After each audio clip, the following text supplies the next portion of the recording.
Yo, what's up? This is Splendid Radio on Pharcyde TV with my co-host Jeremy Scipio. What's going on, people? Oh man, glad to have you here, man. Glad to have you here. And OG DJ Platurn, man, this is a pleasure. You know what I'm saying? Yeah, it's a true pleasure, and it's funny because we were talking some of our B conversation, and that's kind of why we started late. We got Jeremy into the B-roll conversation, and it was a very good conversation. But I met Platurn many years ago doing some slip mats for him. Yeah, you know what I'm saying? And it was crazy because I hadn't heard of you. Like, I guess you were you living up north back then? Yeah. When we first connected, I was in the Bay. Yes. Okay. Yeah. And then it was funny because after that, then I kind of figured out who you were and what you did and all that kind of stuff. So it was kind of like, okay, this guy I've been emailing a million times. You know, we share a love of music, ins and outs, whatever. We've never had that conversation. No, it was just pretty much PayPal and artwork. Exactly. No, this is the first time you and I have actually chopped it up after all these years. Yeah, that's right. Nah, this is evolution. Yeah. But you know Ice Water from the Faders, though. That's the connect. Exactly. Yeah. Yeah. So that's and that's good because I have we got a couple cool questions about the Faders because Okay. I never discussed the Faders with Ice Water. Like, okay. I did some hats one time, and then once again the slip mats, but Ice Water was just somebody who we were on the road with, but I never really talked. Like, I talked to him about like techie stuff and all that kind of stuff, but never got into the whole that part. But where were you the first time you heard hip hop, and what was the song? Ooh, all right, we're gonna transition right into that. Okay. Okay, so my first, what I would say, kind of, legit memory where I truly actually can recall the situation. It would have had to have been 85 is when I first probably saw like a rap video on TV. And that would have, probably been MTV. This was probably not too long after they actually started playing rap, because everybody knows MTV didn't really touch, anything other than like new wave and rock music for the first couple of years of their existence. And then real quick. Yeah. I want to give you your props. Because for you being so young and for you to know the term of new wave is what they were playing in rock. Sure. That's amazing. Oh, man. But continue. It was interesting, man. So my pops was a DJ back in the day, and so I grew up around records and music, and it was just this huge part of my life. And we moved here to the States when I was pretty young, probably 83. And I was, I didn't get introduced to rap music until probably a couple of years later when Raising Hell came out. So Run DMC's Raising Hell would have been my first legit introduction, And I remember, I can't remember. I'm sorry, I remember, I can't remember. If I recall correctly, the video was probably My Adidas. Like, I think that's probably the video that I first saw, where I, the initial kind of, wow, what the hell is this? Why have I never seen anything like this before? Kind of reaction on behalf of a 8-year-old at the time, 8, 9. I think I was 8. Yeah, I was 8. Yep, and just being really overwhelmed by how new the whole thing was, because I just had never seen anything like it. I came from a very far removed place. I don't know if you knew this much, but I'm originally from Iceland. And when I here, where? Well, I was born in Reykjavik, but I actually lived. Reykjavik. Yeah, I actually lived in a little town a couple hours north of the capital before I moved to the States. And where I lived, none of this existed. I had never seen anything like any of this. I mean, I didn't even know, like, the most I knew about popular music at the time was probably like Wham and Duran and U2 or something like that. Like that was probably the extent of like actual popular music that I had. So I didn't know anything about rap. And then when I came, still another year or two before I first got introduced to the initial album that brought me into the culture. And that would have been, so yeah, to answer your question, long story short, 85 Raising Hell would have been the initial kind of, impactful introduction that really, really drew me in, and just being absolutely fascinated by Jam Master Jay, because that's all I wanted to be. I mean, that's all I want to be. But, Jam Master Jay was, he was the reason why I got into DJing and really just kind of obsessed with that part of the culture. So. Mm-hmm. Yeah, I actually been to Reykjavik. I was there in 2018. Nice, briefly, man. Yeah. On my way to Scotland. Okay. And also, your timeline matches up pretty well because my Adidas came out in 1986. So if you see it right before that is 1985, like, yeah, that's actually pretty dope to That sounds about right. Yeah. Okay. My memory is not completely failing. That's good to know. Yeah. But did you spend any time in Reykjavik? Like, was it just a layover? Did you get to go into the city at all, or a long layover? And yes, I got because I do comedy, so there's some comics there. They took me around for a little bit and then right back to the airport or whatever. But were they cool. Funny? Because Icelandic people in general are not the funniest folks on they're very dry. Like our humor is super like monotone and dry. That's like everybody is I think all the people were implants for the most part. So know what I mean, like it's not like I didn't even have a chance to take in the culture. I just know the homie just was like, yo, stand here, entertain these people, let's go. There it is.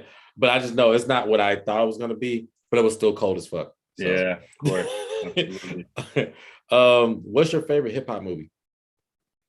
I'll say that right off the bat would be Star Wars. Star Wars is definitely there's a lot of them, but if when I'm put on the spot and I had to choose, Star Wars is probably the one I've watched the most. I remember I had a quote unquote religious experience while really, really high one time watching Star Wars. I remember this in the 90s. I think I had smoked some especially strong herb and watched the movie front to back, and I convinced myself that that was the greatest movie ever made. And I really, like, to this day, I mean, as far as some hip hop shit, just on some Bible shit, like Star Wars is still, I've watched that movie well over 100 times, and I know it front to back, and it still just gets me every time. Like I get emotional when I watch that movie. Like it's really something else. I love that flick so much. It's really just the most incredible hip hop movie, just on the culture as a whole, man. In my opinion, so I've never heard of it. You never heard of Star Wars? Don't lie. Shut up. 19 out of here. Get out of here. 1983 documentary. That's amazing. Yeah. I see it had Case 2 in here. It delves into graffiti too. That's what I still like. I like. Yeah. It's very raw, and it really is one of those documentaries that makes you. It really makes you feel like you're there. When you watch it, it's so honest and earnest, and so like, it's such a good insight into how new everything was still in a lot of ways, especially with, I mean, a lot of the aspects, of course, of graph culture, DJing and rapping and everything was, it was well seasoned at that time, but these were youngsters. Like they were, the spotlight was on kids, like really young kids, everything down to like 10, 11, 12-year-old kids that were into this graph culture. And so everything was just so new and fresh and exciting. And you really just get that sense. Every time I watch it, I'm just super, like, I don't know, man, I just get really wrapped up in it. So yeah, Star Wars is the one. There's a lot of them though. So, but Star Wars would have to be number one for sure. Hell yeah.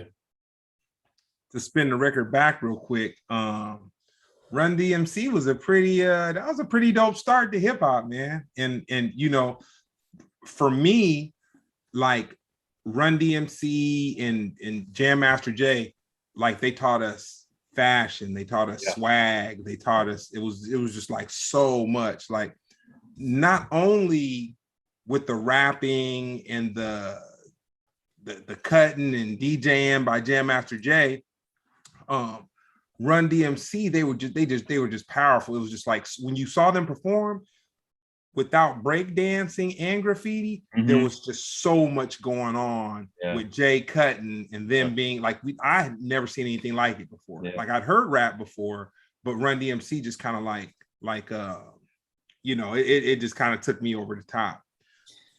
They were kind of like the first.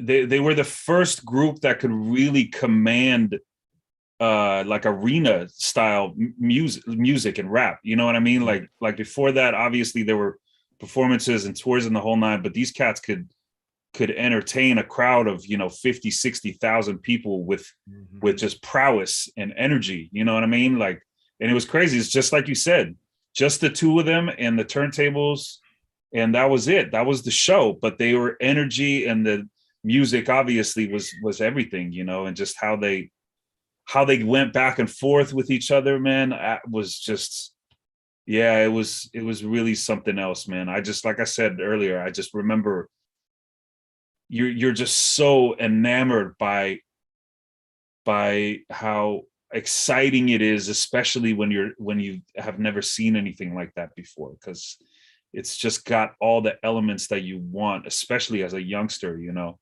It's just got the energy and the bravado and like you said, the style. I remember, man, I can't even tell you how long I wanted to just get my own pair of Adidas after, you know, seeing the first video and like not being able to, you know, I was a youngster. I didn't have that kind of money, you know what I mean? And I just that's all that I wanted in life, was just a pair of fresh Adidas, and that was it. And I probably didn't get them until, you know, whatever, 7-8 years later. But that was just like a thing, you know, you just aspire to get to that stage. But yeah, man, Run DMC, absolutely. Yeah, I would say they definitely inspired me to get Adidas, Lee jeans, and turtlenecks. Yeah. They made leather cool. Well, no, there was other cats before that. I was about to say they made leather cool in hip hop, but like they sported those jackets. I mean, they brought a whole different style, man. You know, you think about what cats were kind of doing style wise. Like obviously there was just kind of normal streetwear, but you know, like superstar hip hop cats and dudes that were in videos were you know, they were doing that futuristic shit, man. You know, and then these cats came along and they toned it down a little bit, but the flair was just incredible, you know. Still to this day, man, I don't know. Like I would, you know, I could, you know, not everybody can rock that. Not everybody can sport that and do it as well. You know what I mean? Just that super clean, kind of like a little bit of, you know, just street gangster shit, but like, but really like, because they were just, you know, they just looked like that was like a street suit, you know, but like a hip hop suit, you know. I don't know. Anyway, whatever. I'm going off on a tangent, but they. Oh no, it's all. Hey man, it's all good. When did you first realize you had a passion for music? Pretty young, man. Pretty young. Like I said, my pops was a DJ, and he was a radio jock, and actually like played live when he was younger. And so, you know, when I was born and in the household, there were records everywhere, and he would play music all the time, and we reacted to it. All the kids, me and my siblings, we reacted to it really well, and were really, you know, into music. We were taught music in the house. I didn't really take it too seriously, but you know, piano and guitar and the whole nine was like a thing in the crib. But you know, there were records everywhere being played all the time of all kinds of music too. That was the whole thing, is that Pops was really versatile. He listened to everything from classical music to classic rock, but also like reggae, soul, and jazz and the whole nine. So he was the one that actually bought me my first rap tape, which was really interesting, you know, to buy your kid like, you know, 7-8 years old. Like I was just so into it, and he was absolutely down to support it, you know. I don't know if he, was too hyped on the life direction that I took, but I can point the finger at him a little bit for starting the, like I mean I didn't have an allowance in that kind of way where I could just go out and buy tapes, but he would buy tapes for me, like he would actually cop tapes. Like I remember we would take road trips sometimes, and he would buy like the best of Def Jam compilation tapes, and I would just be sitting in the back with my Walkman and just rocking that. So yeah, it was very young, man. It was just part of the whole existence as a kid. When I was a youngster, man, was just music being played in the house all the time, and I loved to dance and the whole nine. So yeah, from the get-go, I would say. What city did you say you grew up in? It's called Stirkisholmer. That's where I lived for the first 7 years of my life. Mm-hmm. And back in the day, that was about a 4-hour drive from the capital. Mm-hmm. The roads have been paved now, and there's like a tunnel that goes underneath one of the fjords and whatnot. So, yeah,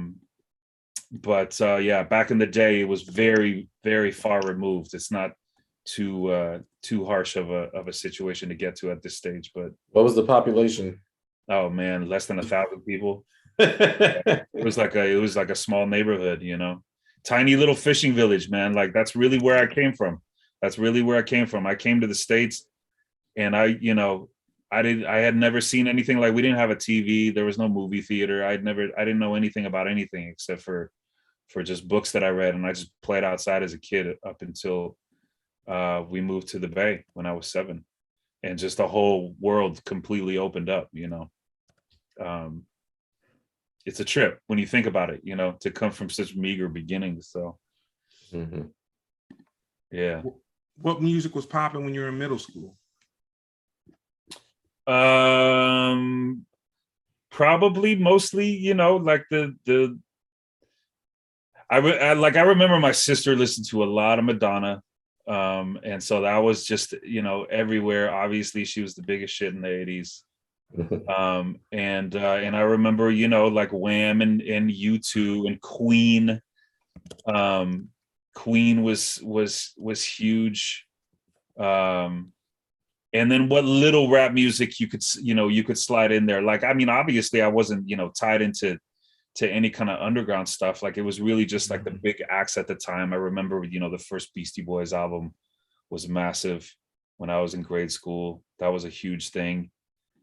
As inappropriate as that might have been for youngsters, they were talking all kinds very of inappropriate, for 6, 7, 8-year-olds. But yeah, those it was kind of like Def Jam was just the biggest label in the 80s.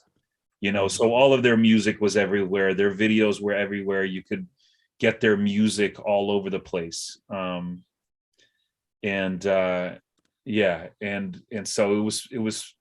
it was that. And then, my sister's music, she was about 1.5 2 years older than I was. And she definitely listened to a lot of Madonna. I remember in the Bay Area, like Peter Gabriel, for some reason, brings that he was such a huge personality. Like they played Peter Gabriel music on Bay Area radio all the time, He's dope.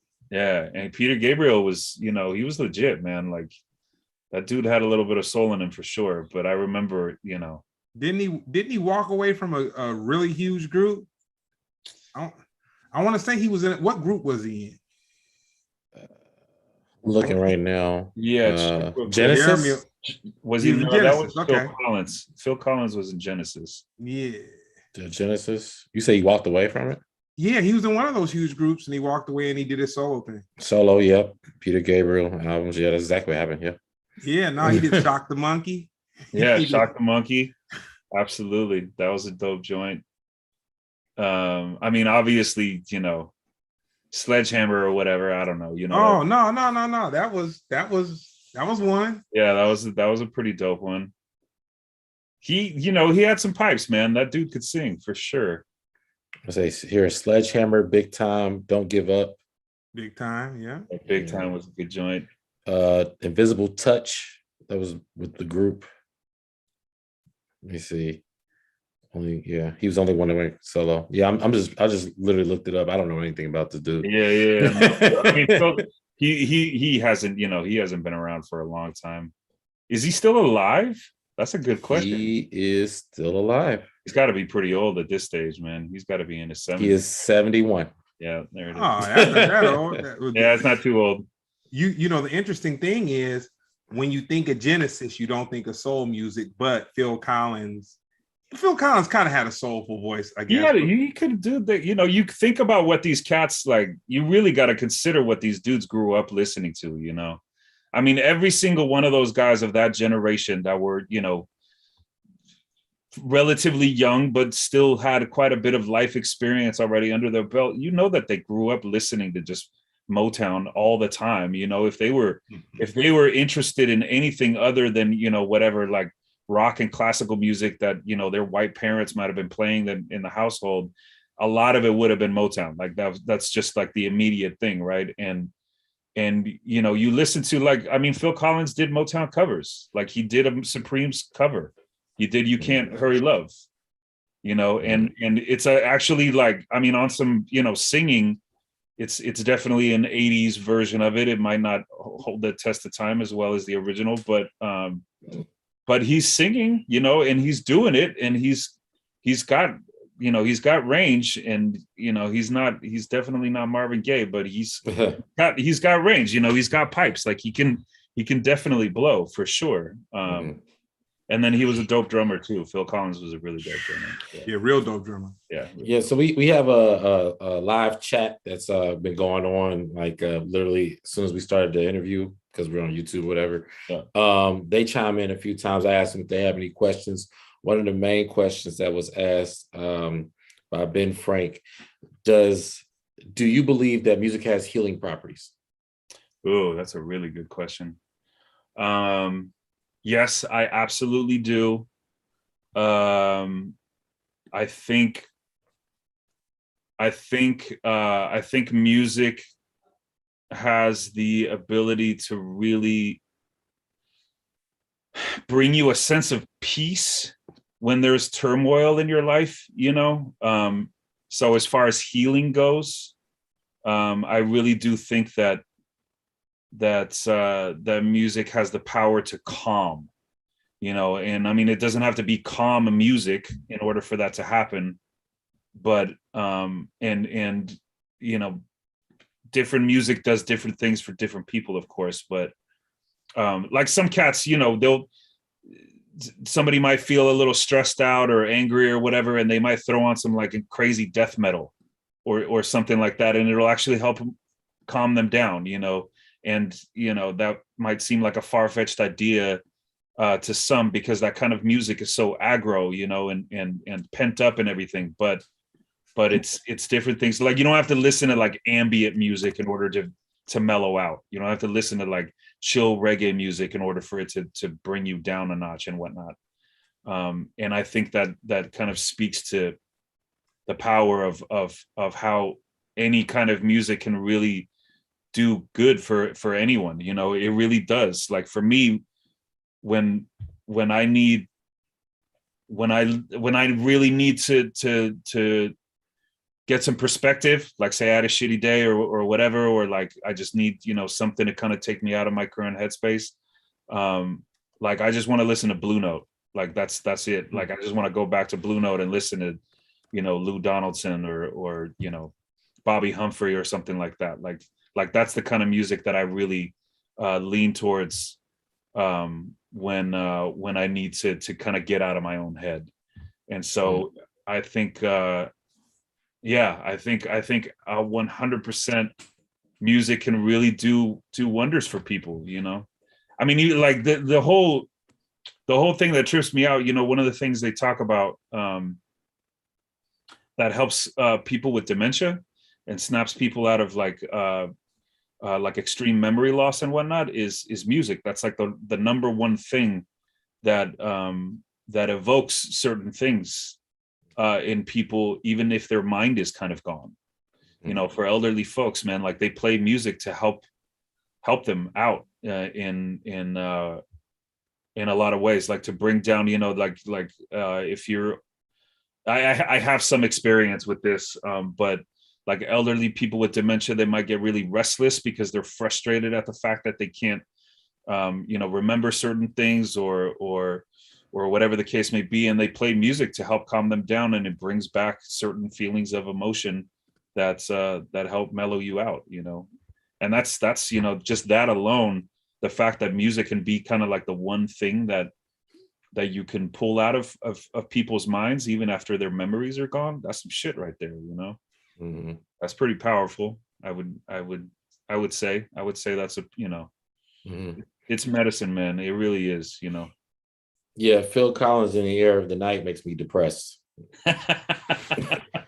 How could you get energy after listening to that? That's one of the most depressing songs ever. No, I'm kidding. No, I honestly, you know what that made me think? That song makes me think of Stan with Eminem. Because I'll be honest with you, when I hear Air of the Night, I really just think of, now that's what I call music. So right. I didn't know that was associated with that. But in Stan, the Eminem song, he say something like there's something like Phil Collins in the Air of the Night about this guy that could have saved that one guy from drowning but didn't. So I'll be thinking about somebody drowning every time I hear that song. There it is. That song was I think one of the reasons it became so popular, because I think it was in Miami Vice. Yeah, it was. They used it in a scene in Miami Vice, and it was like a really fucked up scene. Like it even though it blew the song up, it kind of got associated with this. Like, yeah, you're right though. That's interesting. Yeah, I just associate the song with depression. Yeah, and then the drums. Who are those kids that do the whole like it's that duo of youngsters, man, that they have the YouTube show. Not Island Boys, are you talking No, about not the Island Boys. Oh, good Lord, no. No, it's the two teen, like, well, they're probably a little bit older now, but like they listen to old music and it's the first time they've heard it, and their kids. Oh, I don't know their name, but yeah, that is interesting. Yeah, you know what I'm talking about. That was one of the songs that they had on the show, was the Phil Collins In the Air Tonight, and they do the whole like reaction thing, right? And then when the drum roll comes in, that was like the peak of of their reaction or whatever. That was like the pinnacle of their reaction, was because dude, for a lot of people, man, that's like, it's a trip. I think it comes in like 2 minutes after the song starts or something like that. Music. They don't really do music like that anymore. Where no, it's like, they don't. No. Like it's like an orchestration where you can feel like there's like a climax period, and then it kind of settles down, even though it's the same hook. But yeah, that's interesting. Yeah, no passion. Yeah, it's different. It's different. Mm-hmm. That's the most polite way I could put it. It's just. I know I came out like an old hater. You know what I'm saying? Just blurting out, no passion. No passion. Nah. Yeah, I mean, new music, man, especially like a lot of new rap, it feels flatlined. There's plenty of artists, man, that do a lot of really, really dope shit nowadays, but just a lot of I don't want to get into this right now. I don't want to come off like that, dude. That's not real quick. I'll tell you a story that a real cool, he's a popular DJ, I'm sure you know him, in LA. I was having issues dealing with like the contemporary music right now. Like I was just really having issues with it. And he DJ'd at this little an event that was going on, and I asked him. I said, "Man, because I want to say he was playing on the radio too." And I said, the music from our generation, because he's about my age, maybe a little, he's maybe a couple years younger, but not too much younger. And I was like, man, how do you listen to it, man? You know what we listened to when we were coming up, and then this is what's going on now. And he said, well, you're not listening to it right. And I said, listening to it right. And he said, well, you have to listen for either lyrics, a beat, or like a catchy hook. Mm-hmm. You know what I'm saying? But you may not get all three. Right. So if you can get one out of the three, you just rock with that. You know what I'm saying? And so that has helped me. You know what I'm saying? Where it's really unfair to judge it against the older stuff because the times are just different. Where, you know, talking about how people write songs and all that kind of stuff, there isn't really romanticism. When Jeremy was talking about the climax of the song and going up and whatever, the general music listener right now that I would say between the ages of 13 and 30, they don't have the patience for a climax and all that stuff, whatever. Yeah. They want a quick hook. I mean, that's just my opinion. You know? No, that's real though. I mean, on some DJ shit, you know, I mean, most of the music that really works in a club that has come out in the last, 5 to 10 years, they get right into it. Like there's no buildup at all. Like that kind of thing doesn't really work, and it's exactly to your point that a lot of it really has to do with attention spans. That's a really big part of it. Music, man, especially popular music is generally always a reflection of the times. And if you want to have any sort of understanding of why, certain rap music might sound a certain way, you have to just consider what's going on in the world nowadays and just what's going on in society and why things are, I mean, dude, the reason why trap music is as popular as it is because trapping is just a fucking popular thing. And that's real talk. Like you can't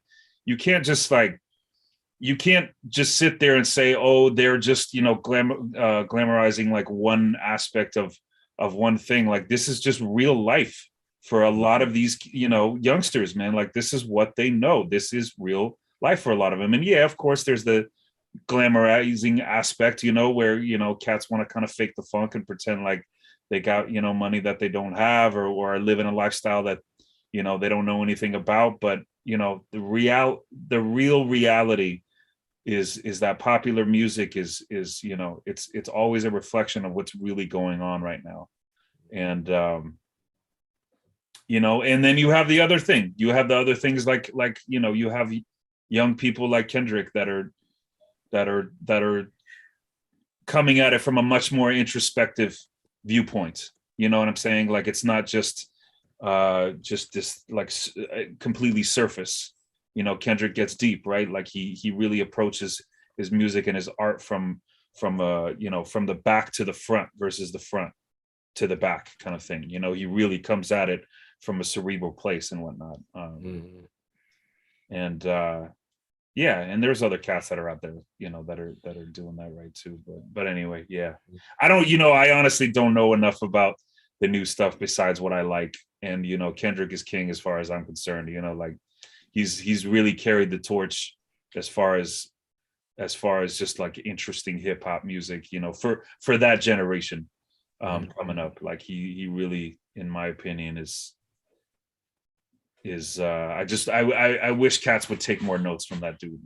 Like I really wish newer MCs would be more inspired by getting a little bit deeper with their approach and their lyrical content. But you can't have all of that. Like you can't have nerdy rappers all the time, right? Sometimes you need the party rapper, and the dude that knows how to write a dope hook or whatever. But well, Kendrick's very well rounded. I think that's what gives him a little more grace in this environment. And even I don't know, I feel like I'm a really good hip hop connoisseur to where I don't need the youth or older people to tell me what's good and what's not. I remember me and this one chick was talking, and this is back when Waka was hot and what's his name? Chief Keef. And I remember she said to me, because Nas my favorite rapper, she was just like, oh, I like to listen to gangster music. And I'm like, I listen to gangster music. She was like, yeah, but your stuff ain't really gangster like that. I'm like, the only difference between my gangster music and your gangster music is that my artists are still going to be around for years and yours are not. There it is. And she was pissed. She's like, nah, it ain't real music. You listen to this, you listen to old. Ain't about old or young. It's two things. Either niggas are still going to be working and people are not going to be working because that stuff don't have no longevity to it. Mm-hmm. I don't care how you slice it. There could be new rappers today that I can look at him and be like, oh yeah, he gonna be around. You know what I'm saying? No, hear. That's super legit, man. I subscribe to that ethos probably more than anything in music is as far as what I make, support, and listen to. That's it. You know, like, are you subscribing to a timeless sound? Like, are you actually? Is that a priority in terms of the art that you're making and the music that you're putting out into the world? Are you actually trying to make something that's going to last, or are you just trying to make a hit? And just like you said, you know, like the cats that are fixated on the hits, they pretty much just don't stick around. You know, they really don't. Like, it's few and far between. You know, obviously there's cats like you know, whatever, Jay and Kanye or something that, you know, they actually focus on making albums, you know what I'm saying? Like and having some sort of like thought and concept behind it. So if you're just, you know, the one hit wonder machine, man, that's been around forever, and it's still here, and it's just as you know, it pertains to rap music just as much as anything. And I agree with you 100%, man. Yes. Like the whole. So, rest in peace to Rich Homie Quan. We can name a bunch of them where they was like, and you know, people can see through it. It ain't because you deep or pop or whatever. Because Vic Mensa, he tried to be a real rapper, and the people was not taking to him. No, you know what I'm saying? They was not. You know, he was trying to be on some Kendrick stuff, but they saw right through it. They like, nah, not you, bro. You know what I'm saying? So yeah, I listened to his most recent album when it came out, and I was like, dude, this guy is trying a little too hard to be a little too weird. Yeah, man. Look, it's artistry, and you know what I mean. Like it don't matter what you selling. Enough people got to be on board, and your music got to be timeless. You know what I'm saying? Like one thing I like about working this podcast is anytime I bring up Pharcyde, people go, whoa, like, you know what I mean? Like you can't fake that. You know what I'm saying? There's some artists you gotta remind people they ever existed. Like, you know, some people got erased out of hip hop completely. You know what I'm saying? Yeah. And some people, they can tell there's longevity in their brand and their, you know, their music. So, you know, I don't think that's an age thing. No, I don't. There was whack old music, yeah, and there's whack new music. Yes, there's good new music and old music. So, but you know, really, what I think it comes down to is if you have funk, like real funk, like you know, the kind of shit that really kind of hits you, you know, like the James Brown and the, you know, the Funkadelic and everything up to, you know, Run DMC and Rakim, and then like De La Soul and Tribe and Pharcyde and everything, you know, like these cats subscribe to a kind of like ethos in their music, man, that really rest their laurels, man, on what it means to have funk in your music, like real funk, like real soul, you know. And it's not just lyrical content, man, it's like the whole energy and vibe of the whole thing, you know, and that's the kind of shit that really lasts, you know. Like if I'm not really fucking with anybody unless they got some funk in their music. Like that's just that, you know, and it doesn't have to be, you know, Bootsy Collins slapping the bass or whatever. Like it's just gotta have like it's gotta have that thing, you know, that like extra little shit, you know, that gets you back here kind of thing. And yeah, I mean, you know, Kendrick is one of them. Like you know, he's easy to use as an example, right? But he's, you know, he subscribes to that. Like, you got to be funky, man. You got to be funky. Yeah. Funky is what lasts, you know? I don't, yeah, anyway, yeah. Let's bring it back to focus to you. What was the name of your first DJ group? The first collective that I was in, we called ourselves, I'm really about to share this with you guys right now. We call ourselves, actually, you know what? Icewater was in this one. We call ourselves the Unknown Motivators. And if you recall anything about like real, like, you know, kind of down and dirty underground hip hop scenes on the West Coast in the 90s, like the early to mid 90s, there was a big fixation on like 2-word names for your group, and or collective or whatever it was, and one was always kind of trying to be the more like clever part of the other word, right? Mm-hmm. So like, you know, freestyle fellowship or like mystic journeyman or, you know, but unknown motivators, the whole idea behind it, like we were just trying to be clever and smart, you know. Mm-hmm. So like we motivate you without you even knowing it, right? And like that was supposed to be deep at the time, but you know, you kind of laugh at it now because it's a little goofy, but it was called Unknown Motivators was the first collective, and that was that, and then we turned it into Motivators. We dropped the Unknown, and then that's what turned into Oakland Faders eventually. So, but yeah, that was Ice Water, man. That was UC Berkeley days in the '90s. That was, you know, when all of us were kind of first kicking it, and we all had 4-track recorders, you know. In I remember. I keep wanting to say Rodney. I'm not trying to put people's, you know, real names on blast, but Rodney Icewater, he had the proper setup in his room in where he stayed up by the campus when he was going to school up there, and he had like a legit setup, you know, with all the gear that you needed and the 4-track recorder and everything, and so we did a lot of stuff over at his spot. Mm-hmm. Yeah, recorded a lot of shit. So the chat going crazy, so I'm gonna get a couple questions in. How many 45s do you own? Ooh, you see all of these boxes behind me right here. Man, if I had to guess, I get rid of a lot of stuff, man. I purge on a pretty regular basis because tastes change over the years and whatnot. But I think at this stage, if I was gonna put like a proper guess on it, I think the 45s are probably somewhere between like 4,000 to 6,000, something like that. Somewhere in between there. It's definitely not any less than 4K, but it could be as many as 6, you know. And I have boxes kind of strewn throughout the house, but yeah, you could see it, man. It's like the whole shelf. It goes all the way up, all the way back. Wow. Yeah. You have a vinyl problem. I do. I'm still buying records, man, like a fool. It that has not stopped. If there is one thing that I have held on to, man, more than any aspect of my whole, you know, DJ career is I'm still buying records all the time, man. It's you know, I have to be able to leave my wife something, man, when I croak, man. She's got to have something, man. So I don't got much else to offer besides a, you know, pricey record collection that she can get rid of. So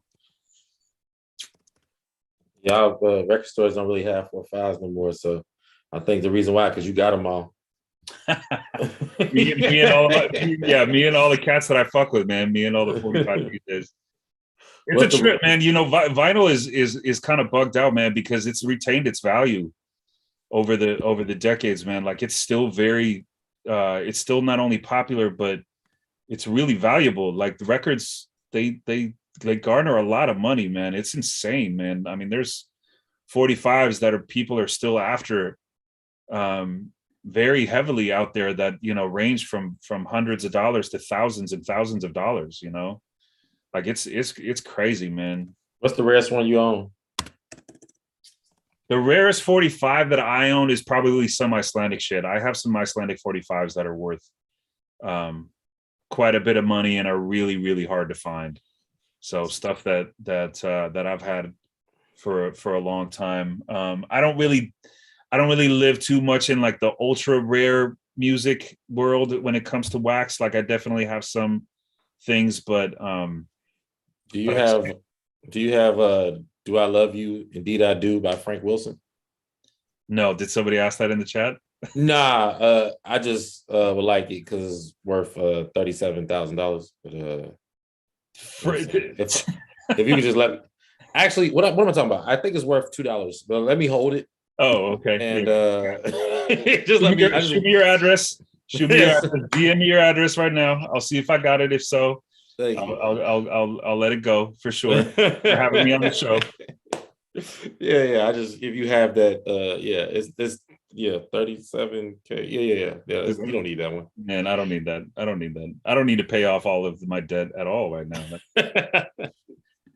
Yeah, I'm still holding on to like all of this right here. These are all, you know, CD singles and shit from just DJ days and whatnot. Like I hold on to a lot of this stuff, man. It's still a big part of just what it is. Like I'm not really DJ, and you know, COVID obviously changed a lot of things, and I haven't really been DJing that much anyway because I've been just veering more and more towards the studio. But yeah, man, you know, I'm still buying tapes and records and yeah, it's still a kind of a healthy obsession, has been for a long time. So healthy or unhealthy, whatever you want to call it. So. One of those good problems. I mean, I could be, you know, I could be going after some much unhealthier things in life, but you know. Mm-hmm. What's the best advice anyone's ever given you? The best advice anyone's ever given me.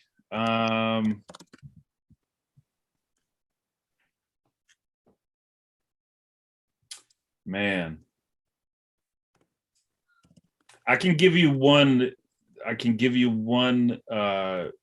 tidbit of wisdom that I've held on to for a really long time. That I learned from a dear friend of mine from a very, very long time ago. And it's something that I am constantly going back to as just a thought in terms of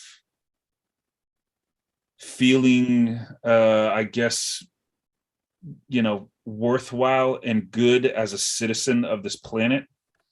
And I remember she said this very succinctly many years ago, man. This was, you know, at least 20 years ago, something like that, and it stayed with me to this day.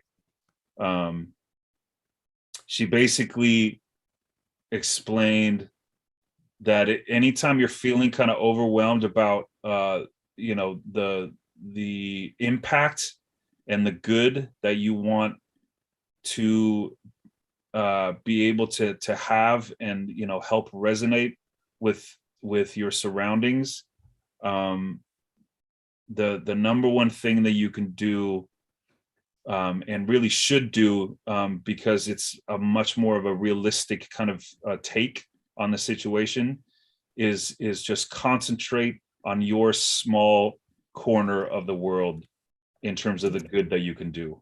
Like, don't get so overwhelmed by the fact that, you know, things are bad overall, or that, you know, the country's fucking, you know, on its way out, which we all know it is, or the world is about to collapse, or the whole nine. Like, the number one thing that you can do is really just focus on your little village, you know, focus on your little corner of the world and do everything that you can to do good in that corner. You know, make sure that you take care of your people, take care of your surroundings, you know, take care of whatever it is that you hold dear in your heart, and just focus on that and be really passionate about it. You know what I mean? And really give a shit about making sure that that part is doing well and is taken care of.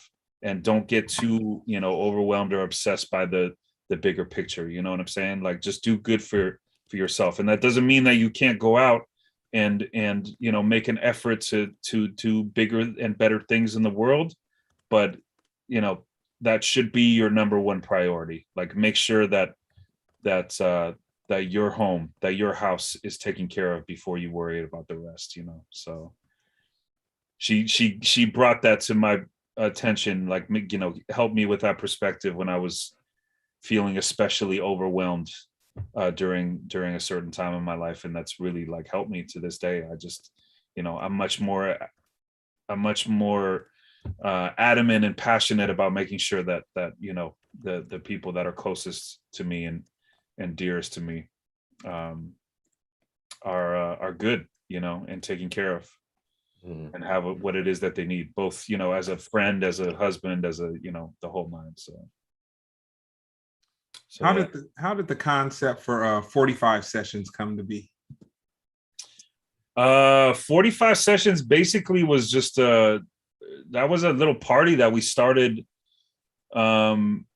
because there was not really much of a 45s culture popping off at the time, and me and a handful of my homies were still really passionate about that little, subsect of the digging world and community. Like, we were still buying records all the time, still playing them all the time, still sampling and just digging hard for the rare stuff, and we just didn't really have an outlet. And it was really simple, man. We started off very meager. We play, for 30, 40 people at a bar, a couple times a month kind of thing. And it was real mellow, like nothing crazy. And it was really just kind of a response to the fact that we, like I said, didn't have much of an outlet. And then it really blew up. It was kind of a trip, because for a good, I think it was like 2 years into it, we had our first kind of really big show after we started. I think it was roughly 2 years after, and like 800 people came out. We had Just Blaze headlining, and had it was a trip. It was a crazy ass night in the Bay. And who was it again? Man, there was why I always forget what her name was. This R&B singer, man, that was playing at this big venue down she got done with her show and came over to us. What the hell was her name? She can't, I don't know. She's obviously not that big anymore, because I feel like I would have remembered.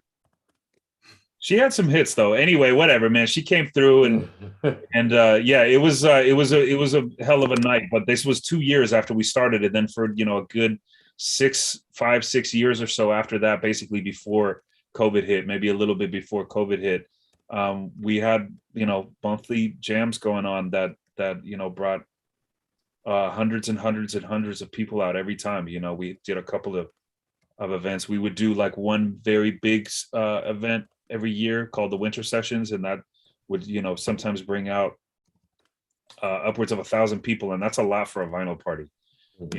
For like a strictly vinyl kind of thing. And that was definitely a big thing, and it really showed that this kind of thing was something that folks really cared about. The music community actually really gave a shit about it. So but yeah, like I said, man, it really just kind of was born out of nothing more than just necessity for us to have an outlet to do our thing.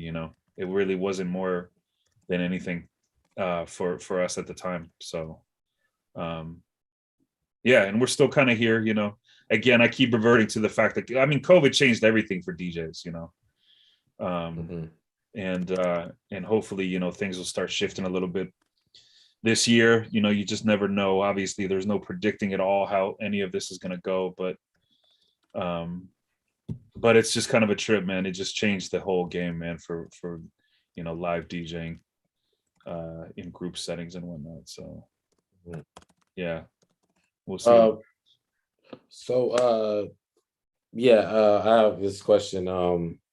It's kind of a thinker. People have been enjoying it, but if you had a biopic coming out, who would play you? What would be the name of the biopic, and who would play you? Oh man, I can't answer that. How do I even answer that shit? Like, do I pick somebody that's actually like, like, do I, like, what do I want? I want somebody that's, either like, okay, here, hold up, let's talk about this before I actually start. He's like, I want the rules. No, yeah, I need parameters. I mean, you want to pick an actor, that's their profession, Yeah. I mean, you can't just be like, this dude look like me. It's, actor. Yeah, no, they got to be, exactly. So that was going to be my first question, is they got to be like good at their, like if I want somebody to represent properly, right, they can't just be like a handsome dude or whatever, right? So yeah. And then I would say your names, I mean, technically, a name, whatever, like Ray Charles' movie was called Ray. I mean, yeah, you know what? So there was actually a very small documentary that was made, like a half an hour little piece that my sister made, like real low key kind of small thing, way back in the day, and it was called From Iceland to Oakland, and that's really, that pretty much kind of sums up the journey that I took essentially, right? And you know, from the land of ice to the land of oaks, right? So Okay. I think that would probably be like the proper name for the actual legit one. You know, That's hard. Oakland. That's kind of that still has a nice ring to it. I think that works. Who would I have fucking play me? Jesus, how do I even answer that? My first thought is like who's like a white personality in hip hop, but I'm I got one for you. I'm just trying to remember his name right now. Tell me. What's the white guy that sounds like Ghostface? Oh, fucking Action Bronson. Oh, Action Bronson. Ooh. No, dude, that's exactly like whenever that's dude. I'm actually not that huge of a fan. Like I don't hate the dude, but like if you're gonna listen to, if you want somebody that sounds like Ghostface, listen to Ghostface. It's really that simple. I don't know, man.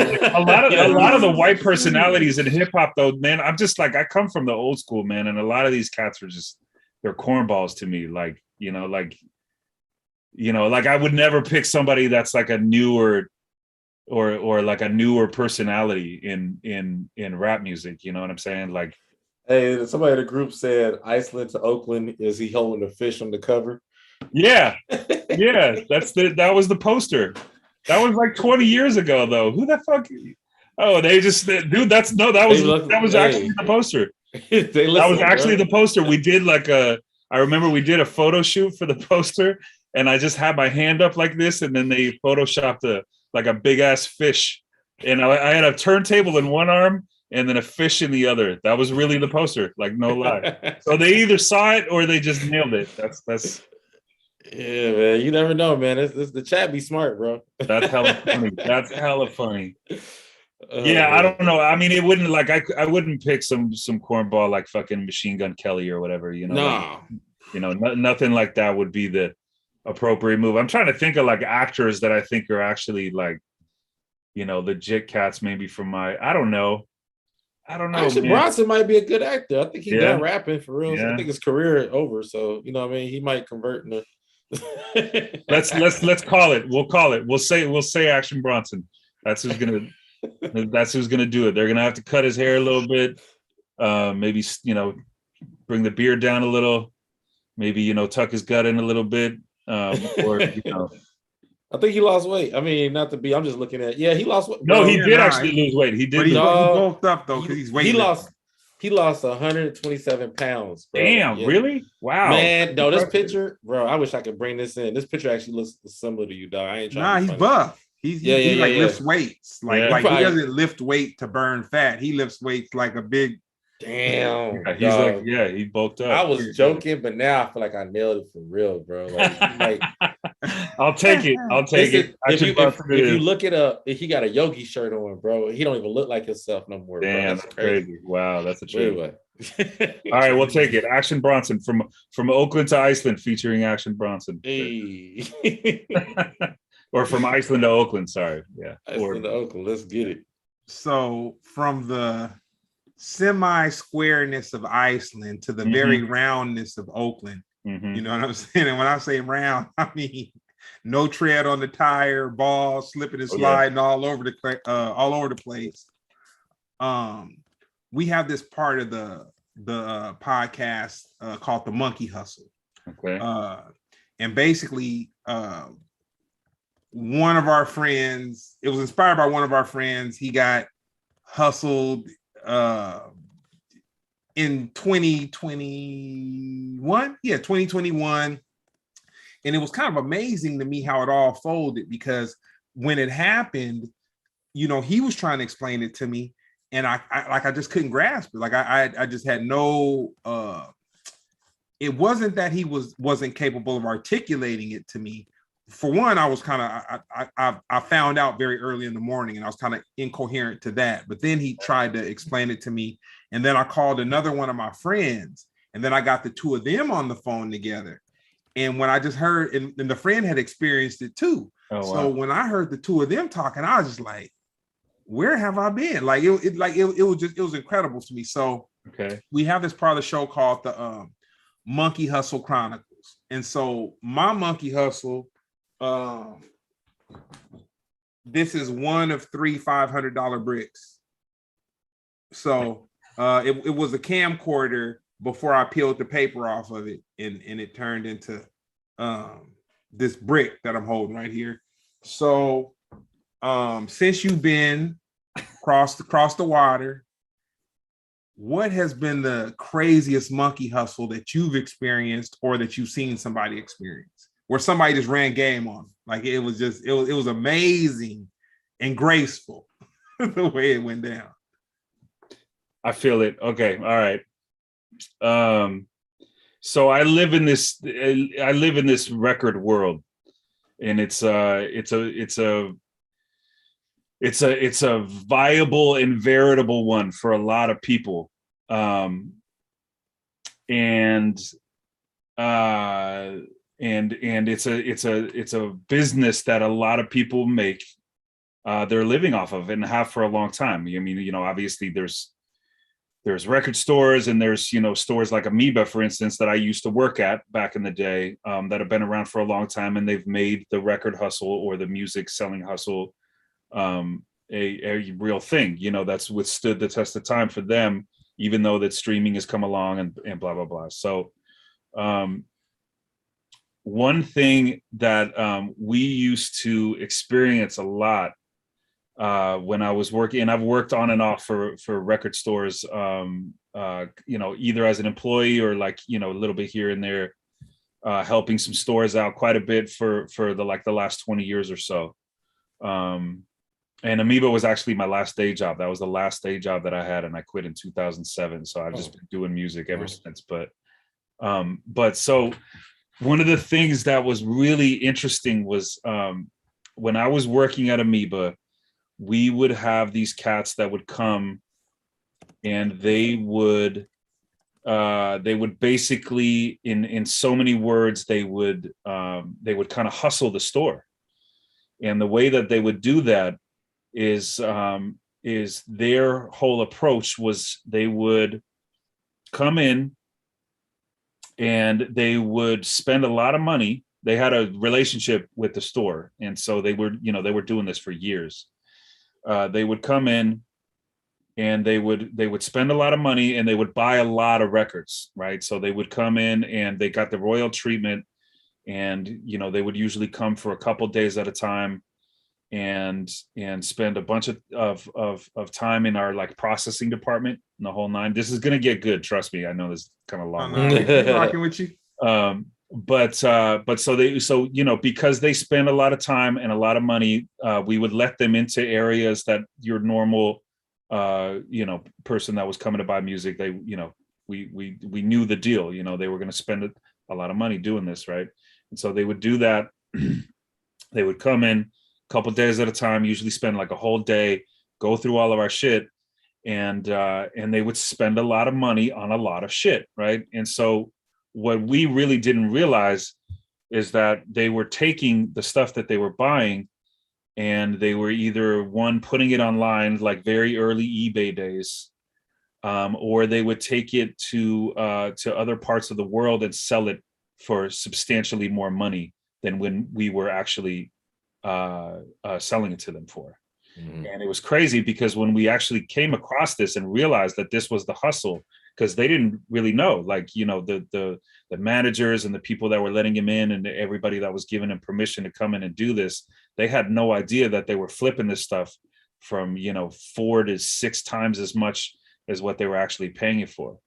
And as soon as they realized that, they essentially ended up taking that hustle and applying it to themselves and started selling on eBay and whatnot. So in the record world, I'm not even playing when I say okay, look, they would come through and buy 10 boxes and maybe spend $100 a box, and then flip each box for $1,000. Mm-hmm. So the markup was just unbelievable, and they were getting the best of our best shit, because they were grabbing everything before it hit the floor and the whole nine. We were just excited because they were buying so much and they were spending a lot of money with us. But think about that, they come through and they spend 10 grand and they flip it to 100K throughout their avenues, like that's crazy. And they were real, like, super like kind of mobster about it, real like, calm and collected. And, you're not like running up in there, like acting too excited about one thing or another, that you're, getting, the crazy shit, before anybody else gets a chance to grab it and whatnot. But man, that record hustle for a good while there was really, really something else. And I mean, to an extent, it still exists, but man, not to that extent. Like when you think about selling records and just increasing what it is that you're spending by that much money, cats are buying houses off of this shit. You know what I'm saying? Like that's real. Like, it was a really, really, the legitimate way to make a lot of fucking money, like a lot of money. We're not just talking about, hustling a little something, man. Like this was legit shit. And I just remember how cool these cats were, man. And we had no idea. We really just had no idea, they were so slick, man, with the approach. And we were just excited that, or the managers were just excited that they would clock, 10K in 2 days, but they had absolutely no idea that these dudes were turning it around and making hundreds of thousands of dollars with this shit, So what was the point that these guys got found out? Like, did they get found out before they were able to book another appointment? Or I think the internet probably exposed a lot of this, like that was kind of a thing that's pre so much of the the digging business and the vinyl slinging business was, even after, actually it was probably not until, man, I want to say probably the mid 2000s or something, because before that, like, we still had catalogs, man. We had these like there were actual catalogs. Like one of the most famous ones was just called Record Collector, and it was essentially like a yellow pages that broke down the worth of certain records, right? And these were records that were the most in circulation at the time. So it was kind of like, it was really basic, it would just be like James Brown records and like Rolling Stones records, like real, like it didn't dive deep. And then the internet comes along and everybody gets really savvy with it. And everything becomes available, and then everything just explodes. And it was probably, I mean, eBay was probably a big thing, honestly, like where you see like all of a sudden, like say you're working at a store, or if you're doing the hustle, and something like James Brown's Mind Power or whatever is like a record that normally in the field at the time would be selling for like $20, $30, right? And then you see somebody that has an eBay account selling the same record, but it's over in the UK or over in Japan or something, and they're selling it for $100, and this becomes more commonplace, and you start seeing this kind of thing. And I mean, they're not asking for this money if people aren't going to buy it.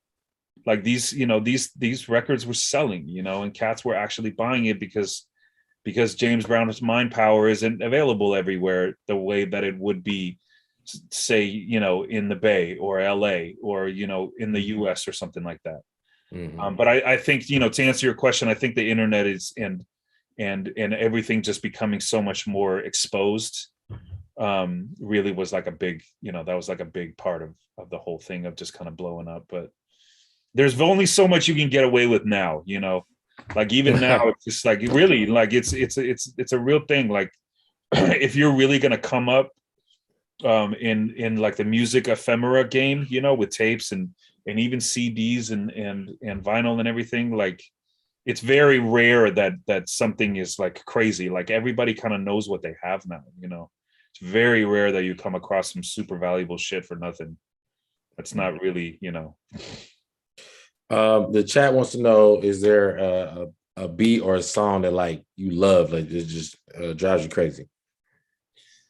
Oh man, Jesus, yeah, hell yeah, of course, so much. Picking one though, I know, I think still to this day, some like a track like They Reminisce Over You or whatever is might be something that really conjures up a lot of emotion, just in terms, because that was like the heyday for me, the golden era of hip hop and whatnot. And when They Reminisce Over You came out, that was such a powerful song, and still is to this day. It still just has this overall air of just beauty. Like, it's just such a beautiful fucking song, and is really heavy at the same time. You know what I mean? Big drums, and it rocks and the whole nine. But it's also just like this beautiful melody that really just kind of takes you to a certain time and kind of feeling, during that era of hip hop. So John Clemmer. Tom Scott. Okay. Is the sample. Okay. Yep. Okay. John Clemmer is the shit though, man. I was just listening to one of his records the other day, man. Blowing Gold, I think, is one of his LPs that's just super incredible from beginning to end. John Clemmer is the joint though. That dude is legit. Another person wanted to know about the Sunder project and what is the next what are you producing next right now? I think you froze on me, homie. Can you hear me? I can hear you, Okay. but it looks like your video froze. It's all good. I'm not important. He's doing it on purpose. No. It's all good. I'm not doing it on purpose, but I'm just, as long as you can hear me. Yeah, I can hear you. Yeah, so the Sunder project was interesting, man, because that was really just a headspace that I dove into because of COVID. The COVID thing was a trip, man, because the first year was scary as shit for all of us. You know what I mean? Like, we didn't know what the fuck was going on. Like, the whole world, and especially if you lived in Cali, like we're all in Cali here, like, the fires that were going on along with COVID, you were just basically hiding in your house, just scared to fucking step outside the door. You didn't know what was going on in the world. And the Sunder project was really a direct reflection of where my head was at the time, because we basically made an album that was really like a reflection of the harshness and in a lot of ways the sadness of what the fuck was going on in the world. And I remember sitting right here in the studio, man, just staring at the computer and looking outside, man. We had those orange days in the Bay Area for a while, where the sky just looked like the world was ending, straight up. And I was just sitting in the studio here, just like, man, I'm gonna make some shit that really just reflects what people might be feeling at the time. So we really, me and Savannah Lancaster, she's the singer on the project, we really just kind of dove into that. And it's not, it's not all mournful, it's not all sad. There's definitely some feelings of hope and everything in the project.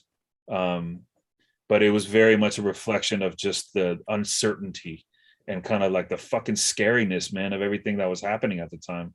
Everybody that I talked to, man, I didn't see I remember the first time I saw my closest friend in the Bay Area, 11 months after COVID hit.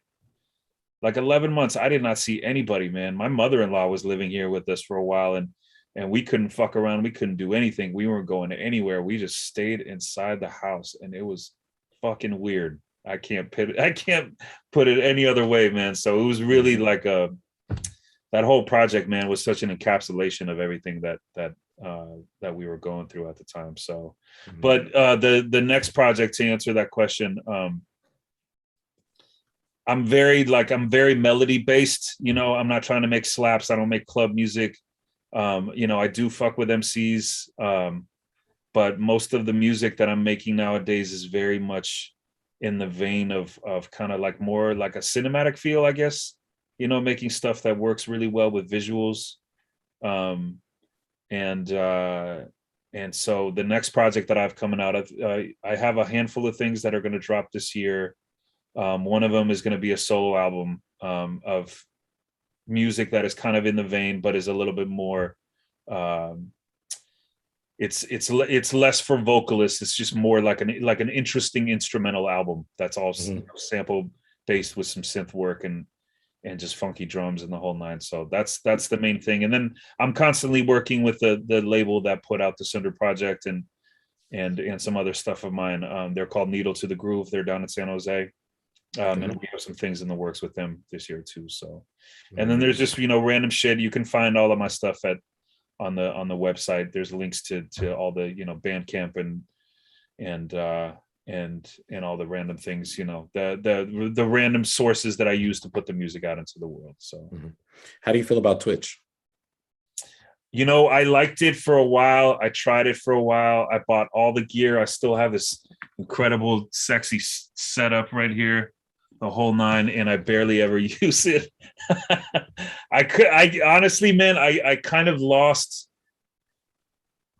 the focus. The amount of work that it went into actually, like, I wasn't really DJing that much before COVID hit. And so the idea of me having like a regular schedule online and not really making any money off of it just felt kind of pointless to me. It just kind of felt like a daunting task. And so I gave it about half a year and then kind of threw in the towel. So I haven't really, I like it. I think it's an amazing resource. The cats that are actually on there, good friends of mine that do their thing regularly and do it really successfully. I think it's fantastic, man. I'm really happy for him, but my head is just in a different place these days, man. I concentrate way more on just making music in the studio. So that's the main MO. So where did you meet DJ Zeph? Ooh, Zeph actually used to kick it with my sister back in college.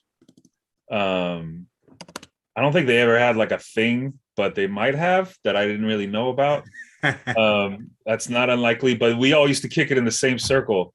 And he used to DJ these house parties that she would take me to all the time. And this was like well before I was 21. I remember, I think I met Zeph probably the first time when I was like 17, 18, and he was DJing a house party at San Francisco State out in the city. And he was nasty, man. He was so talented. Still is. And I just remember, I'm pretty sure I was the dude at the party that instead of like wilding out or, trying to talk to girls or whatever, I would just stand there and stare at the DJ. I was like just studying, you know what I mean? Just like trying to soak up as much game as I could on like style and the whole nine. So, but yeah, back in 92, probably 93. Yeah, just watching him cut it up, playing wax at a house party in San Francisco. Man, that feels like 5 lifetimes ago. Jesus, that's a trip. Yeah. Sorry. Man, that's good people right there. Yeah. So I just promised the chat that I was gonna get to their questions, and they chiming in. Oh no, I don't mind at all, man. It's all good. It's all good. I can't see the chat, so. I'll just say, well, let's see. How has the art of DJing evolved? For me and what it is that I do, technology played and plays a massive role in how things have changed as far as DJing goes. Some for the better, some for the worse. I think the big thing probably, or the number one thing that I think really changed in terms of when I was really first getting into it and what it looks like first getting into DJing for cats of this generation, of the new school, is the fact that the introductory method was so much more difficult back then. Like now you can get into certain aspects of DJing really easily. A lot of stuff is free. Not to say that there's, gear out there that is like super cheap and dependable, but there's just way more of it. It's much more easily accessible. When I was younger and first getting into it, man, I had to save up money for half a year just to get a shitty little mixer. And I remember trying to get my hands on 2 like used Techniques turntables, and I was on a waiting list for this place that was in Berkeley. I remember there's this spot on University Avenue called the Soundwell, and I remember I was on a waiting list for half a year to get my first one, and then I had to wait a whole year to get my second one. And this was before you could buy shit online, before Craigslist or any of this kind of stuff. Just it was just so much harder to actually get into it. And then, you know, once you actually got your equipment, then you had to, you know, learn how to fucking use it, right? Now, like, you can learn how to DJ from watching some YouTube videos, and you can go pick up a controller at Guitar Center, you know, for you know, $500-600 or something. And that might be a lot of money for a teenager or whatever, but, you know, comparatively speaking, even back then, you know, the introductory, when you're, you know, a youngster, a teenager, man, that's a couple grand that you got to drop. And, you know, I didn't know anybody that had that kind of money back then. Like, I had to work, you know, like an after school job for a long ass time just to get the basics, you know what I mean? So it's really like technology and the ease of all of this is really what changed so much for DJing. And, you know, for some aspects of that are definitely not bad, man, because there's incredible young DJs that are coming up that are just learning in the new school kind of way. And they're amazing and they're inspiring and the whole nine. But there's just so many more of them. And anytime there's more of anything, it means that a lot of it is just going to be whack. You know what I'm saying? Like, that's just the reality of anything, you know, the exclusivity of it all. Man, like hip hop, like you couldn't be whack back in the day. Like, I'm sorry, like, you know, you just couldn't, like, you couldn't pass off just being garbage. Because people would just, you know, they would get hip and they would just kind of drop you from the scope. You know what I'm saying? Like, cats wouldn't fuck with you after a while because if you weren't good at what you did, then they just didn't, you know, people just didn't care. Like, they weren't trying to ride with you. And now you can kind of be whack and have, you know, millions of followers on Instagram and have a lot of people fuck with you and think that you're dope when in all actuality you're not, you know. And in a lot of ways that's a very real thing when it comes to DJing. But it doesn't mean that dope shit doesn't exist. It just means that there's just more people involved. Yeah, I just put my that's a dope perspective. So now, man, I'm about to hit you with the last one. This is a good one. What do you see the progression of social interaction in the next 2 years? Ooh, man. You know, as far as the world that I come from, which is, you know, the DJ world, the club world, the live music world, the health of our industry, as far as live music goes, or as far as performing live goes, is entirely dependent on people coming out and supporting what it is that you're doing. You know, so much changed when a lot of us were forced to have to perform more in order to make income, because selling music and making money off of music became so much more difficult over the years, right? Like, when streaming took over, it took a lot of money out of artists' pockets. And that's still a very real thing to this day. You know, most artists that are really successful in making decent money are either having to tour a lot or having to, and same thing with DJs, they have to DJ a lot. Like, they gotta be out working a lot in order to make, you know, decent money and live off of this shit. And that being the reality, you know, coupled with the fact that there's just a completely different mind frame now for people going out. It doesn't mean that there's certainly, you know, scenes and sex. And I know that there's a lot of the community that wants to support music and the arts that are just dying to get out and interact and see people and see live music and see DJs and dance and the whole nine. But, you know, I mean, you're fooling yourself if you don't think that you know, this whole situation, man, with all of us going through this pandemic and being locked down and COVID as a whole hasn't shifted the way that we look at the world, you know. I mean, me personally, man, I'm still not comfortable going inside of a club. You know, I've DJ'd in front of people twice in the last 2 years. And that's fucking wild, man, because I used to be in a club 5 nights a week, you know, and I did that for 10-15 years. And that's a trip. Like, me personally, I've shifted I've done a relatively decent job of shifting my role in the industry. Like I do a lot of things in the background aside from making music that are taking care of me, and I'm very happy about that, and I'm very fortunate that is the case for me. But the reality of it is, man, is like stepping back into whatever this world is going to look like.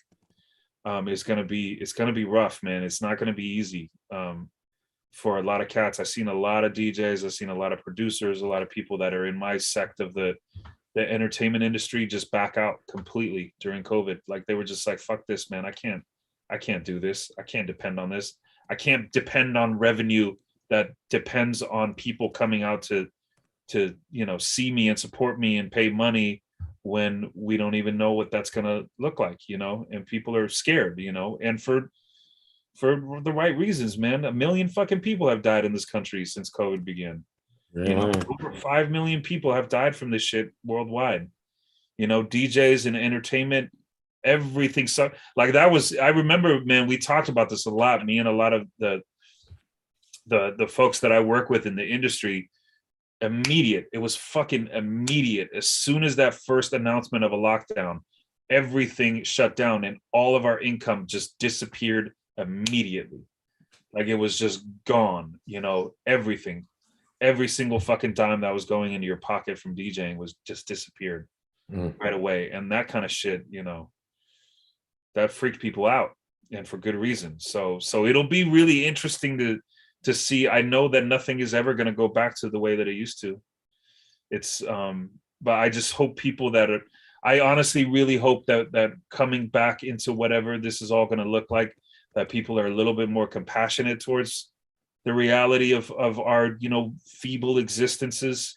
You know what I'm saying? We're not only here for an eye blink, but like, man, I saw homies not even on some anti-vax shit or whatever, just like people just didn't, they didn't bode well with this situation, man. And some people, there were folks that took their own lives or just like went off the deep end with drugs and alcohol and like, or just, did just one unhealthy thing after the next because they couldn't cope with the reality of a world like this, And so I implore people coming back into whatever this world is going to look like to really just do your best to be as like kind and compassionate towards the realness and rawness of humanity in terms of our experience through all this, It's really some shit, man, It's really some shit, man. This has been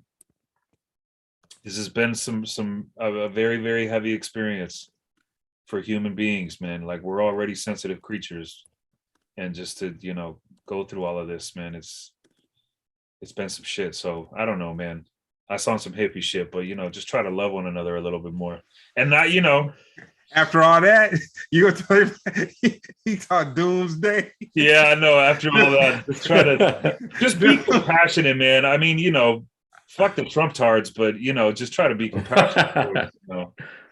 That's good. Nah, this is cool, man. You know what? It was supposed to happen like this. You know what I'm saying? Where we, never really chopped it up. When we did business, but no, I'm definitely gonna reach out. Do you have any projects, anything you want to let people know about? Tell them where to check your socials. Yeah, man. No, and first and foremost, thank you guys for having me on, man. I appreciate it. This was a great conversation. I love chopping it up with like-minded folks and just having good convos, man, about life and music and everything. So I thank you guys for that. And as far as where you can find me, really just, you can go to my website, man, and all of my links are there. It's just DJ Platurn, letter D, letter J, PLATURN.com. All of the links are there. You can, I'm Instagram, it's just Platurn, PLATURN, pretty much Platurn all across the board, or DJ Platurn. You can find me. I'm all over the fucking place. I'm still relatively active, just mostly on IG and Twitter, just with the things that I'm doing musically, with the stuff that I'm putting out, and just the things that are kind of important to me. So yeah, DJPlaturn.com. Fuck with me. Dope. Well, so with you, Jeremy, when you hitting the stage? What's it? a second. Let's see. Thursday I'll be at Grand Central Market, 7 p.m. And Friday I'm at Nightcap, which is located at Burbank, 8 p.m. And then Saturday I'll be at Supernova, which is in Hollywood, at 7 p.m. and also be in Huntington Beach, this place called the Rec Room at 10 p.m. Nice. Yeah. Jeremy, you ever come up to the Bay, man? You ever Yeah, I haven't been in a while. I keep getting invited. I got plenty of places to perform in the Bay. I love the Bay. Yeah. They've been really good to me. I need to be up there more. So yeah. Give a shout, man. If when you're ready to come up, man. Absolutely, man. Give a holler. So absolutely, bro. Yeah, we'll definitely do it right in the town for sure. Absolutely. Heck yeah. Thank you. And your special, Jeremy? Yeah, you guys can check out my my comedy album, preferably on iTunes if you want to support, but it streams everywhere. That's Sociopath. But yeah, if you just look up Jeremy Scipio, that's SCIPPIO, and everything will pop up. We really didn't get into the whole Spotify Joe Rogan thing, but we'll do that on the next one. Plattern's family, we gonna have him back. Thank you guys, man. I really appreciate it. Yeah, fuck Joe Rogan. Sorry, no, I'm playing. That's a weird fucking. Ooh, that's a little thing, but yeah, bro, man, it's we gonna have part have versus have nots in May. We gonna have part 2. Yeah, there it is.